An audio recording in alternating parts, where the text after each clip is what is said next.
Alright, welcome back. It's been a while since we've had a look at this, and you're seeing all kinds of crazy debug lines I have drawn here. There's a collision rig that we're going to have a look at as I move towards putting some physics inside this game.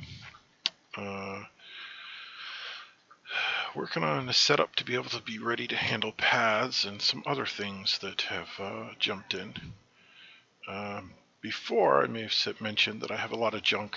I've got a lot of garbage in my space. Well, I have about 660 asteroids out there, and a few hero asteroids like the one that's close by there. Hero asteroids, I haven't touched them yet, so they're just going to be visual. But when I run the program here in a second, you're going to see the other ones because I'm going to run it with collision meshes enabled. But right here, if you see, I don't know if I can grab that sensor root. Yep, here we go. So this is just a copy of sort of the sensor rig that I've been using. And you've got like a capsule shape that should hold the ship. That orange block in the middle marks the routes of some raycasts that'll be done for helping the ship avoid obstacles that can't be programmatically avoided. Ooh, tongue twister for me there. And then outside there's an area, and in Godot you can check things entering and touching or being inside areas, and you can set collision masks. So what happens is, unless something is in this area, most of those systems shut down, which of course in space stuff's going to be hopefully fairly spread apart for a while. I mean, obviously during combat and contact or whatnot, you'd be close, but I'm not going to get too far into too much of this stuff because it's better just to see it, and a lot of the things are the same. I did try moving to Vulcan, and I'm not even going to show the video for that yet, but I did get most of the visuals to look the same in Vulcan. I'm probably not going to go to Godot 4 yet for Vulcan. The main step of it was to actually get the networking, which isn't really there yet. So we're going to keep working Godot 4.5, whatever alpha we're going to be at. So right now I'm just going to run it.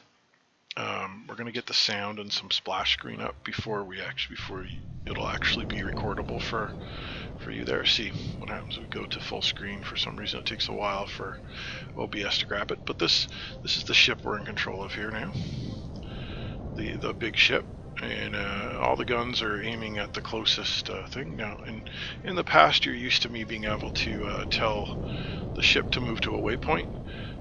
Interestingly enough, the yellow lines are probably boring for some of you. The yellow line that's drawing to the middle of that waypoint is actually a 3D line now. Previously it was 2D. The 2D projected to the screen. Now here we have the little circle at the end is still that 2D, so the circle will show up in front of everything. But more importantly, what I'm going to do is I'm going to get close enough to the contact bubble. Oh, we are. So see, we're near the other contact bubble there. Because we're near the contact bubbles here, the rays have appeared on the front of the ship. And if I touch that bubble, you can see the collision detection rays have all started to say that they've gone inside that bubble, or they're touching something. For example, the ship hull there.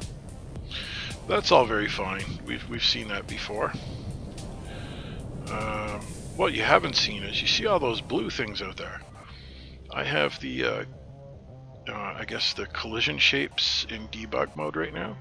So everything that's that aqua blue dot sort of thing in the video, like these guys, those guys, they're asteroids, and they're collidable now. But not only are they collidable, they're a valid destination. Because right now the motion works by clicking.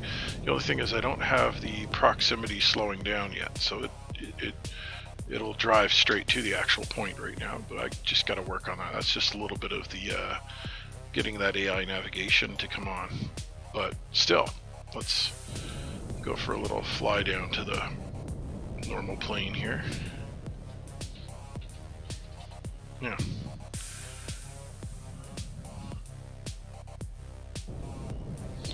Get it to fly over here, and you'll see if I did it right. There we go. The rays, that would tell the ship to put a little bit of thrust in the direction opposite of the rays that are being triggered. And actually, on a stalemate, the depth of those rays, or how far along this line is contacted, or how close you are to the ship, is going to control how much force the ship wants to repel away. With, of course, the dead center ray there being the head-on contact. But, you know, I guess that's kind of normal. It's more fun to just warp over to another rock. I can warp 10,000 units, so unfortunately, some of the rocks are... Some of those rocks are out of range. See that big blue line in the background? That's the game grid, because it is itself a collision plane. But I don't think I am close enough to that rock yet to warp there.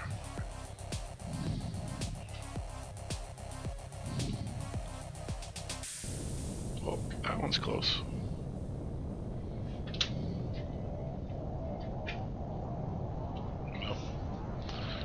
That guy. Oh, we might get to that big one. If this is the case, yeah, we're actually far enough on the map that we're never intended to go this far. See, wow. Yeah, he's actually in the corner. He's almost that big rock up there. Maybe if we fly underneath it, I can... Oh, there we go. There. Well, this is the first. I've never been able to navigate there. Here we're just leapfrogging it from stone to stone. Oh, that's the other thing. There we go. I changed how the stones were being done. All of these asteroids are whoa, we really were a ways away. Holy smokes, the center of the universe was over there.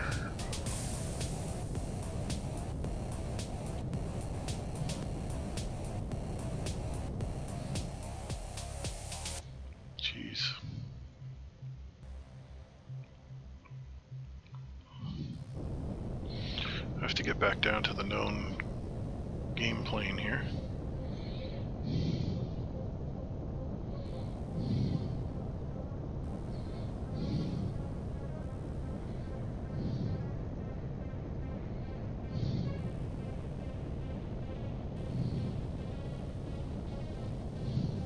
Again, the warp drive is something that has no effect yet.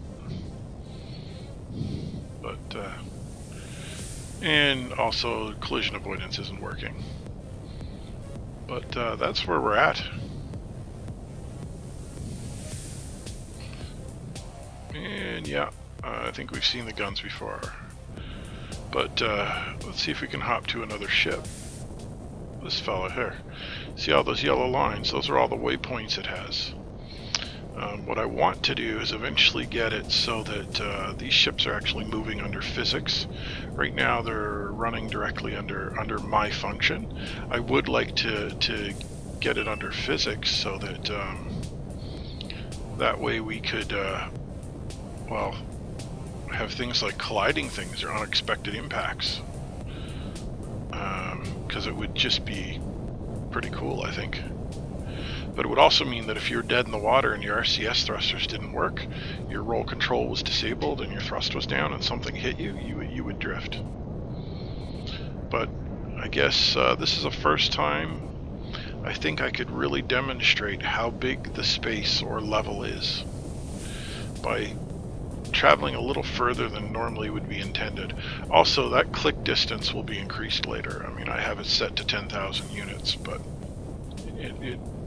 it'll be, if you can see it, you should be able to fly to it roughly. But yeah, eventually all of these ships will have that sort of collision rig on them. You see, this ship has gone to resting. The first ship we started with is resting state because his rays are not turned on. However, the guns are on because they've detected they're close enough to a target. We've got all these little guys, like even these little guys move around. For those that don't know, these little interceptors, we'll get an idea of scale here. They are teeny tiny. Oh, I give a move command while it was in a cooldown process, but here we go. All of this, we even have custom space debris floating here in space. But yeah, so that's where we're at. I wonder if I can still get the ship to a position where it aims at more things.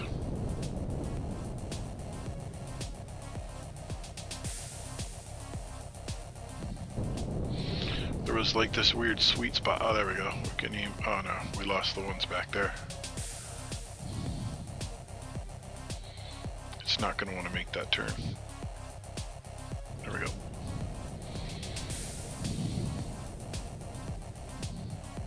Yeah, well, anyhow, that's where we're at. It's a little bit of an update. This one is more technical than ones in the past.